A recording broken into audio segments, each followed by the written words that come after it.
ഈ ഭാരതമാതാവ് എന്ന് പറയുന്നത് ഇന്ത്യക്കാർക്കെല്ലാം ഉള്ള ഒരു മാതൃഭൂമിയാണ്. അത് RSSകാർക്ക് വരെ, കോൺഗ്രസ്സുകാർക്ക് വരെ, കമ്മ്യൂണിസ്റ്റുകാർക്ക് വരെ, അങ്ങനെയുണ്ടോ? അതിപ്പോൾ ഈ പുതിയ നമ്മുടെ വിവാദം വന്നതിന് ശേഷമാണ് ആ പ്രശ്നം വന്നത്. അതായത് ഇത്തവണ പരിസ്ഥിതി ദിനം ജൂൺ 5-ാം തീയതിയാണ്. എല്ലാ വർഷവും നമ്മുടെ സർക്കാരുകൾ കൊണ്ടാടാറുണ്ട്, ലോകവ്യാപകമായിട്ടുണ്ട്. അപ്പോൾ നമ്മുടെ കേരളത്തിലെ സർക്കാർ അതൊക്കെ തന്നെ ചെയ്യാറുണ്ട്. അപ്പോൾ ഈ പ്രാവശ്യം അത് സാധാരണ അത് നമ്മുടെ സെക്രട്ടേറിയറ്റിലെ ഉള്ള ആ മെയിൻ ദർബാർ ഹാളിലാണ് കൂടാറ്. അപ്പോൾ ഇപ്രാവശ്യം നമ്മുടെ ബഹുമാനപ്പെട്ട കൃഷി വകുപ്പ് മന്ത്രിക്ക് തോന്നി കുറച്ചും കൂടി വിപുലമായിട്ട് ചെയ്യണം തോന്നി.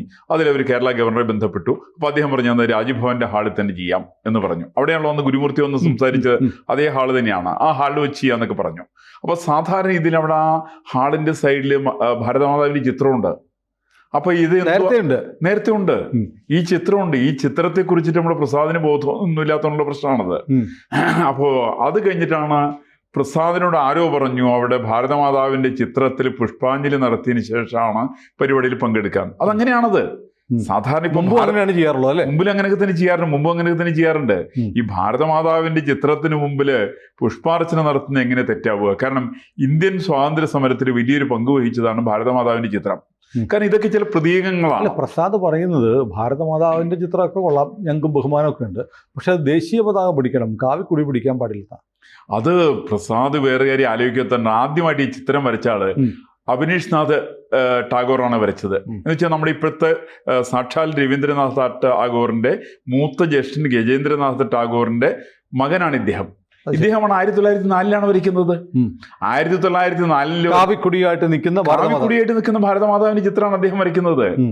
ആ ഭാരതമാതാവിന് 4 കൈകളും ഉണ്ട്, 4 കൈകളുണ്ട്. അതിലുണ്ട് അത് സാക്ഷാൽ മറ്റേ ഇദ്ദേഹത്തിന്റെ വന്ദേമാതരത്തിന്റെ അടിസ്ഥാനത്തിലാണ് അത് വരയ്ക്കുന്നത്. ആ വന്ദേമാതരത്തിന്റെ അടിസ്ഥാനത്തിൽ വരയ്ക്കുമ്പോൾ ചതുർഭുജിയാണ് ദേവി. ആ ദേവിയുടെ ചിത്രമാണ് വരയ്ക്കുന്നത്. ദേവിയുടെ കയ്യിലുള്ള കുടിയുടെ കാവി നിറം, അതിന് അന്ന് കുങ്കുമ നിറം അതിനെ കുറിച്ച് പറഞ്ഞ്, ആ കുങ്കുമ നിറത്തിന് നമ്മൾ ഇന്ന് കാവിന്ന് എടുത്താൽ മതി, അത് മാത്രമേ വ്യത്യാസമുള്ളൂ.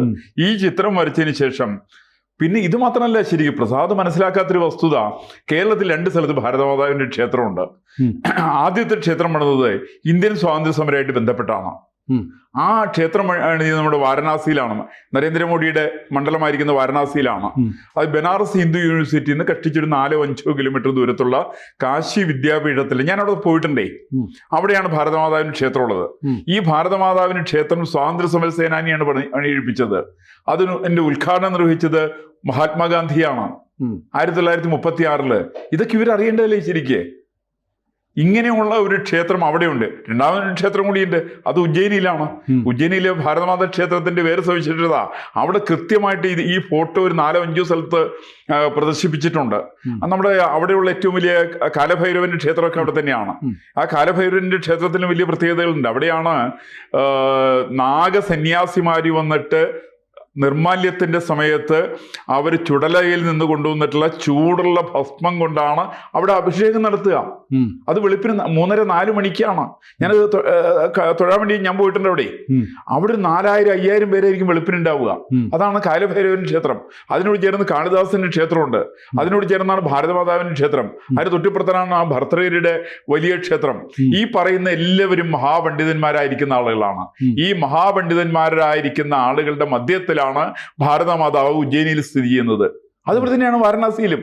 അപ്പോ ഇന്ത്യൻ സ്വാതന്ത്ര്യ സമരത്തിൽ വലിയ പങ്കുവഹിച്ചിട്ടുള്ള ഭാരതമാതാവിന്, ആ ഭാരതമാതാവിന്റെ ചിത്രത്തിന് എങ്ങനെയാണ് 1925 മാത്രം സ്ഥാപിക്കപ്പെട്ട രാഷ്ട്രീയ സ്വയം സേവക സംഘത്തിന്റെ അതിന്റെ ഭാരതമാതാവാണെന്നൊക്കെ പ്രസാദ് പറഞ്ഞാല് നല്ല നാടൻ ഭാഷയെ പറഞ്ഞിട്ടുണ്ടെങ്കിൽ വിവരക്കേടുന്നതിന് മാത്രം പറയാൻ സാധ്യമാവുള്ളൂ. ഇല്ല, പ്രസാദ് പൊതുവിൽ അറിയപ്പെടുന്ന ബുദ്ധിജീവിയായ ഒരു മന്ത്രി എന്നൊക്കെയാണ്. അങ്ങനെയൊക്കെയാണ്. മാത്രമല്ല അദ്ദേഹം, എനിക്ക് വല്ലാത്ത അത്ഭുതം തോന്നുന്നത്, ഇപ്പോൾ ഒരു വലിയ വിവാദം CPI ഇങ്ങനെ കത്തിച്ചുകൊണ്ടിരിക്കുക. CPM മിണ്ടുന്നില്ല, മറ്റാരും മിണ്ടുന്നില്ല, ഇത് ഏറ്റുപിടിക്കാൻ ആരുമില്ല, CPIക്കാർ മാത്രമേ ഉള്ളൂ. CPIക്ക് എന്താ ഇപ്പൊ പെട്ടെന്നൊരു ഉൾവിളി? അത് CPIയുടെ ചരിത്രബോധത്തിന്റെ അഭാവമാണ്. ഇത് ഞാൻ മനസ്സിലാക്കിയത് ഏതോ CPM-കാർ ഇയാളെ ചാടുകയറ്റിയതാണ്.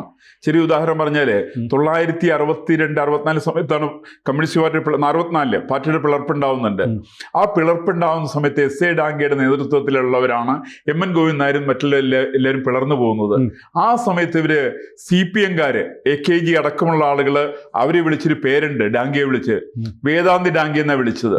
എന്ന് വെച്ചാൽ ഡാംഗെ പറഞ്ഞത് ഭാരതീയ ദർശനങ്ങൾ ഊന്നി നിന്നുകൊണ്ടല്ല കമ്മ്യൂണിസത്തിന് ഇവിടെ സാധ്യതയുള്ളൂ എന്നാണ് ഡാംഗെ പറഞ്ഞത്.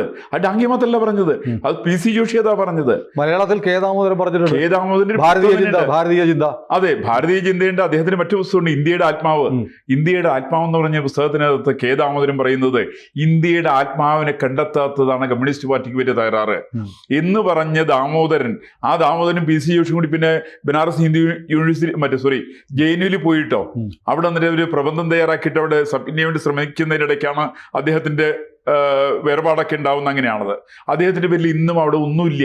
അദ്ദേഹത്തിന്റെ കെ ദാമോദരന്റെ പേരിൽ. കെ ദാമോദരനും PC ജോഷിയെല്ലാം അവസാനത്തെ നിമിഷം കമ്മ്യൂണിസ്റ്റ് പാർട്ടിയുടെ മൂല്യച്യുതിയിൽ ദുഃഖിച്ചുകൊണ്ട് പ്രസ്ഥാനം അവസാനിപ്പിച്ചവരാണ് അവരൊക്കെ നേതൃത്വം പറഞ്ഞത് പ്രധാനമായിട്ട് നിങ്ങൾ ഭാരതീയ ദർശനങ്ങൾക്ക് പ്രാധാന്യം കൊടുക്കൂ. അത് ഇതിൽ മാത്രമല്ല, 1913 ഫസ്റ്റ് കമ്മ്യൂണിലാണ് രാഷ്ട്രീയ പ്രമേയം അവതരിപ്പിക്കുന്നത് ലെനിനാണ്, സാക്ഷാൽ ലെനിനാണ്.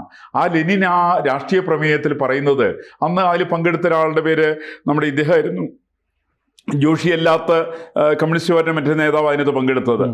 ആ നേതാവിനോട് പറയുന്നത്, നിങ്ങൾ ഇന്ത്യയിൽ പോയിട്ട് ഹിന്ദു തൊഴിലാളി പാർട്ടി ആരംഭിക്കാനാണ് പറഞ്ഞേ. ഇത് ഇന്ത്യൻ കമ്മ്യൂണിസ്റ്റ് പാർട്ടിയുടെ ചരിത്ര രീതിയിലുള്ള പുസ്തകമുണ്ട്. ആ ചരിത്ര പുസ്തകത്തിനകത്ത് 175-76 പേജിനകത്ത് ഈ സംഗതി പറഞ്ഞിട്ടുണ്ട്. ഹിന്ദു തൊഴിലാളി പാർട്ടി എന്നതിന്റെ പേര്. അത് പറഞ്ഞ് ലെനിനാണ്. ലെനിന്റെ രാഷ്ട്രീയ പ്രമേയത്തിൽ ഇത് പറഞ്ഞിട്ടുണ്ട്. ഈ തരം കാര്യങ്ങളെ സംബന്ധിച്ചൊന്നും യാതൊരു ബോധവും ഈശ്വര സഹായിച്ച് നമ്മുടെ പുതിയ മന്ത്രിമാരെ സംബന്ധിച്ചില്ല. അവർ ധരിക്കുന്നത് ഭാരതമാതാവ് RSS ആണ്. കാരണം ഈ തരത്തിലുള്ള പരിപാടിയാണ് ശരിക്ക്. ഇതിന് കാരണം എന്താ, ഇനി കുറെ കാലങ്ങളായിട്ട് പ്രസാദ് അടക്കമുള്ളവര് വലിയൊരു പ്രചരണ മാധ്യമത്തിന്റെ പ്രചരണങ്ങളിൽ കുടുങ്ങിയിരിക്കുകയാണ്. നമ്മളൊന്ന് ആലോചിച്ച് നോക്കിയാൽ മതി. കാരണം ഇദ്ദേഹം തന്നെയാണല്ലോ പറഞ്ഞത്, അവിടെ രാജ്ഭവനിൽ മതി എന്ന് പറഞ്ഞു. അവിടെ പോയിട്ട് ഗവർണറെ കണ്ടു, അദ്ദേഹത്തിന്റെ അനുവാദം വാങ്ങിച്ചു. അവിടെ ഭാരതമാതാവിന്റെ ചിത്രം ഉണ്ടെന്നറിയാം.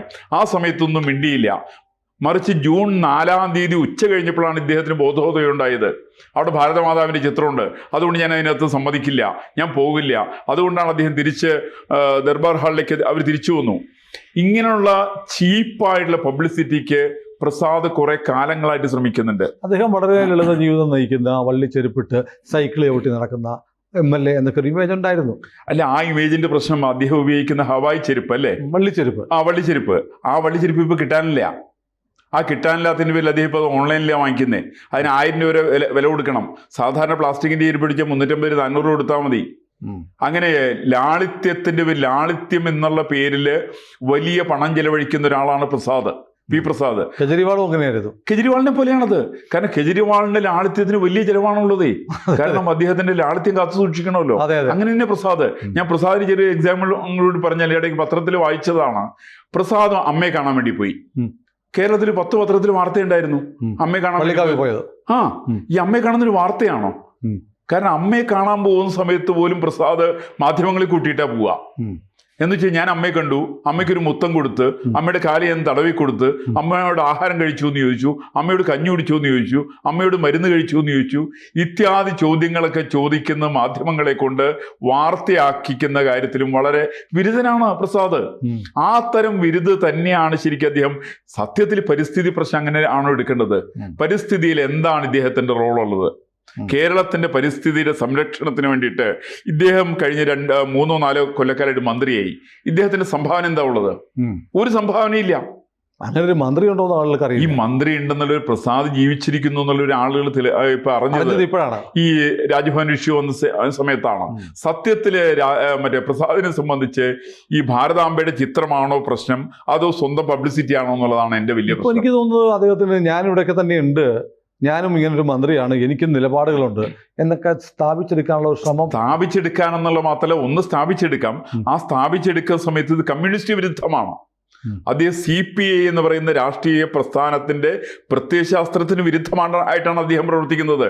കാരണം CPIയുടെ നേതാക്കന്മാരെ നേരത്തെ പറഞ്ഞല്ലോ, SA ഡാംഗെ ആണെങ്കിലും കെ ദാമോദരനാണെങ്കിലും PC ജോഷി ആണെങ്കിലും എല്ലാ കമ്മ്യൂണിസ്റ്റ് നേതാക്കന്മാരും പറഞ്ഞത് നിങ്ങൾ ഭാരതീയ ദർശനങ്ങൾ ഉന്നി നിൽക്കണമെന്നാ.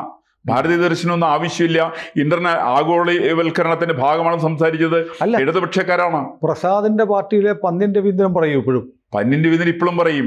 ബിനോയ് വിശ്വം അത്രയും തീർത്ഥങ്ങ് പറഞ്ഞില്ലെങ്കിൽ തന്നെ ഏകദേശമൊക്കെ പറയുന്ന ആളാണ് ബിനോയ് വിശ്വമൊക്കെ ഉള്ളത്. മറിച്ച് പറയുന്ന ആളുകൾ മുഴുവൻ മറ്റേ കമ്മ്യൂണിസ്റ്റുകാരാ, ഇടതുപക്ഷക്കാരാണ്. പന്ന്യൻ രവീന്ദ്രൻ കർക്കിടക മാസത്തിൽ രാമായണത്തെ കുറിച്ച് വാചാലമായി സംസാരിക്കുന്ന ആളാണ്. അതുമാത്രമല്ല കൊളവാടി ഗോവിന്ദൻകുട്ടിയാണ് CPIയുടെ ഒരു സൈദ്ധാന്തികനായിരുന്നു. അതെ. അദ്ദേഹത്തിൻ്റെയാണ് രാമായണത്തെ കുറിച്ച് ഒരു പുസ്തകം ഇറങ്ങിയിട്ടുണ്ട്. എൻ്റെ ഓർമ്മ അത് 2002-ലോ 2003-ലോ മറ്റേ ആ പുസ്തകം ഇറങ്ങിയത്. അങ്ങനെയുള്ള ആളുകൾക്ക് അവർ എഴുതിയിട്ടുണ്ട്. CPIയിൽ ധാരാളം പേർക്ക് ഇത്തരത്തിലുള്ള അവർ വിശ്വാസം ഭാരതീയ ദർശനങ്ങൾ ഊന്നി തന്നെയാണ്. അതായത് ഈ അടുത്ത കാലത്ത് പന്ന്യൻ പങ്കെടുത്ത ഒരു മീറ്റിംഗ്, ഒരു സാഹിത്യ മീറ്റിംഗിൽ പങ്കെടുത്തു. പന്ന്യൻ പറയുന്നത് എഴുത്തുകാരോട് എന്താ അറിയോ, നിങ്ങൾ ആദ്യം വായിക്കേണ്ടത് രാമായണമാണ്. രാമായണം വായിച്ചില്ലെങ്കിൽ നീ ഒന്നും വായിച്ചിട്ടും കാര്യമില്ല എന്ന് പന്ന്യൻ പ്രസംഗിക്കുന്നത് ഞാൻ നേരിട്ട് കേട്ടിട്ടുണ്ട്. അതിൻ്റെ ഒരു കാരണമുണ്ട് ശരിക്കും. നമ്മുടെ പണ്ട് സക്കറിയ ഒരു കമന്റ് പറഞ്ഞു, ഞാൻ രാമായണം വായിച്ചിട്ടില്ല, മഹാഭാരതം വായിച്ചിട്ടില്ല, ഭാഗവതം വായിച്ചിട്ടില്ല, പക്ഷെ ഞാൻ എഴുത്തുകാരനാണ്. അതിന് മറുപടി പറഞ്ഞത് ബാലേന്ദ്രൻ ചുള്ളിക്കാടാണ്. ചുള്ളിക്കാടിന് മനോഹരമായിട്ടുള്ള മറുപടിയിൽ അദ്ദേഹം പറഞ്ഞത്, മഹാഭാരതം വായിക്കാത്ത, രാമായണം വായിക്കാത്ത, ഭാഗവതം വായിക്കാത്ത ഒരു എഴുത്തുകാരൻ കേരളത്തിലുണ്ടെങ്കിൽ അവർ എഴുത്തുകാരെ അല്ല എന്നാ പറഞ്ഞേ. ഇതിൻ്റെ ഒരു കാരണമുണ്ട്. അത് ഡോക്ടർ സുമാർ അഴീക്കോട് പറഞ്ഞിട്ടുണ്ട്. രാമായണത്തിൽ നിങ്ങൾ കേരളത്തിലെ ഇന്നേ വരെ മലയാളത്തിലുണ്ടായിരിക്കുന്ന ഗ്രന്ഥങ്ങളിൽ ഏറ്റവും കൂടുതൽ വാക്കുകളുള്ളത് രാമായണത്തിലാണ്.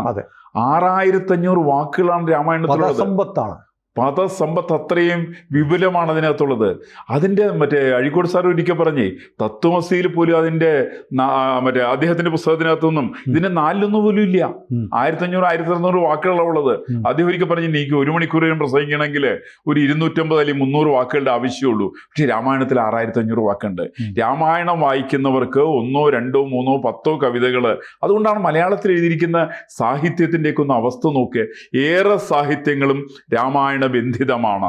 ഏറെ സാഹിത്യങ്ങളും ഭാഗവത മഹാഭാരത ബന്ധിതങ്ങളാണ്. നമ്മൾ ജ്ഞാനപീഠ പുരസ്കാരം കിട്ടിയിരിക്കുന്നതൊക്കെ നോക്കൂ. എല്ലാ ജ്ഞാനപീഠം കിട്ടിയിരിക്കുന്നത് ദ്രൗപദിയെ കുറിച്ച് എഴുതിയപ്പോഴാണ്, അല്ലെങ്കിൽ മഹാഭാരതത്തെ കുറിച്ച് എഴുതിയ സമയത്താണ്, ശ്രീകൃഷ്ണനെ കുറിച്ച് എഴുതിയ സമയത്താണ്.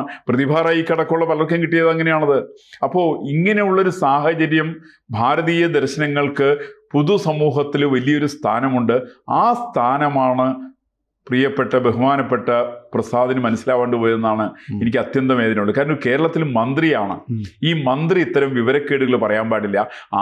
ഏത് സെക്രട്ടറി പറഞ്ഞ് പഠിപ്പിച്ചാലും ഭാരതമാതാവിൻ്റെ ചിത്രമുള്ളതിൻ്റെ പേരിൽ ഞാൻ ആ പരിപാടിക്ക് പോകില്ല എന്ന് പറഞ്ഞിട്ടുണ്ടെങ്കിൽ ഇത് കൃത്യമായിട്ട് കമ്മ്യൂണിസ്റ്റ് വിരുദ്ധമാണ്, CPIക്ക് വിരുദ്ധമാണ്, ലജ്ജാകരമായിട്ടുള്ള നാണക്കേടിൻ്റെ വലിയ ലക്ഷണമാണ്. ആ നാണക്കേടിനാണ് പ്രകൃതി വിരുദ്ധമായിട്ടുള്ള നടപടിയാണ് പ്രസാദിനെ എന്ന് പറയാതിരിക്കാൻ പറ്റില്ല. കൂടുതൽ വാർത്തകളും വിശേഷങ്ങളും നിങ്ങളിലേക്ക് എത്താൻ ABC മലയാളം സബ്സ്ക്രൈബ് ചെയ്യുക, ബെൽ ബട്ടണും അമർത്തുക.